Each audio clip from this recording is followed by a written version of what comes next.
त्यहीँबाट आइन्स्टाइन मरेछ अनि आइन्स्टाइन मरेको न्युज आयो न्युज पेपरमा फेलम्यानको साथी हजुर रिचर्ड अँ, फेलम्यानको साथी अँ। अनि आइन्स्टाइनले के गरेको थियो त्यो फिजिक्सको इन्ट्रेस्ट जागेको छ अनि पढ्न थालेछ क्या त्यो 12 कति वर्षदेखि छोडेको नि त्यसले फेरि पढेर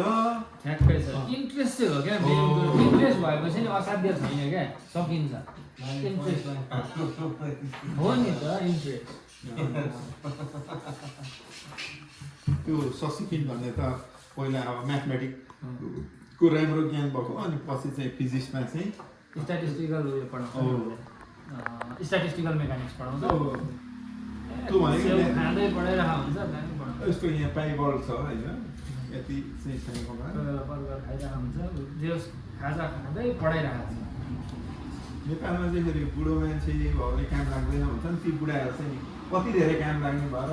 80 वर्षसम्म त्यो अर्को के अरे हाम्रो वाल्टर लेविन वाल्टर लेविन कति बुढो छ त 90 पुग्यो होला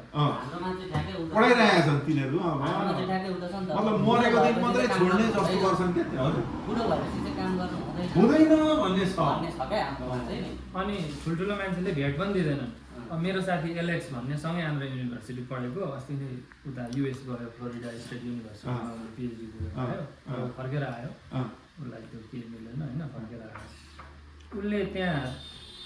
प्रिन्सटन युनिभर्सिटीमा सामान्य मेल उसको जुन रिसर्च पब्लिस गरेको थियो उसले त्यो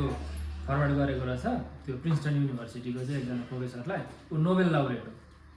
त्यो प्रोफेसर अनि उसको त्यो मन पराएर उसले प्रिन्सटनमै बोलाएर आधी घन्टा 1 घन्टा चाहिँ उसको रुममा भेट दियो क्या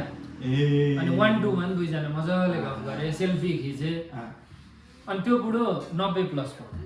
एज के हुन्छ भने जापानमा मैले पनि त्यो हाम्रो पन्त के अरे बसन्त उसको भनाइबाट सुनेको त्यहाँ त मेरो विषयमा गरौँ न मास्टर्स मेरोमा पिएचडी गरौँ न भनेर चाहिँ होटलमा लगेर ट्रिटहरू दिएर कन्भिन्स गर्छन् अरे क्या विद्यार्थीलाई जापानमा त्यस्तो छ अरे एडभाइजर मेरो विषयमा गरौँ न म यति फेसिलिटी दिन्छु यस्तो यस्तो किसिमको चाहिँ इन्भाइरोमेन्ट दिन्छु त्यहाँ त्यस्तो छ यहाँ चाहिँ हाम्रा प्रोफेसरहरू चाहिँ म कोहीसँग बोल्नु हुँदैन मैले पढाउनु हुँदैन जब भयो तिमी पढाउनु ल मेरो ठाउँमा भनेर अब त्यस्तै